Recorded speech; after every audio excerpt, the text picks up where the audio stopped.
ተመችቶን በድህነት እንኳንም ሀብታም አልሆንኩ ይያልን ለመኖር እንኳን ብንፈልግ አንችልም ነው ጥያቄ። ይሄ ደሃ ሰውዬ ግን በከፊል በመታፈሰው ቤት ውስጥ ሆኖ በጫፍ ያያዋል ይሄን ሀብታም ሰውዬ በዝናብ ሲቀጠቀጥ ያው እንኳንም ከብት አልነበረኝ አለና ድህነቱን ዲና ያረገው ድህነት ኢትስ ኦኬ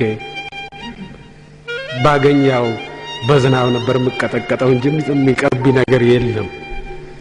የኛው አንድ አማራጭ። ሁለተኛው አማራጭ እች ቤት እያፈሰሰች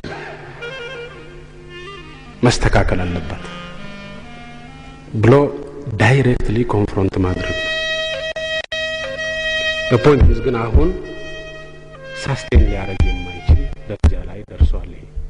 አሁን ያለው የዝናብ የመሬት እና የቴክኖሎጂ ሁኔታ ሳስቴን ማድረግ አይችልም። በድህነት ደረጃም ሳስቴን ማድረግ አይችልም።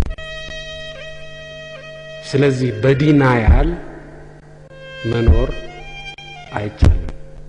በፊት ይቻላል።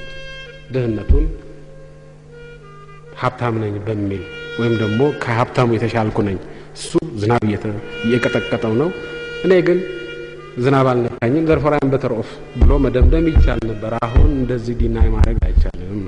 ደሃ ያለ ደሃ አይደለሁም ብሎ መኖርም ይቻላል። ጥሩ ነው ጥሩ አይደለም ሌላ ጥያቄ።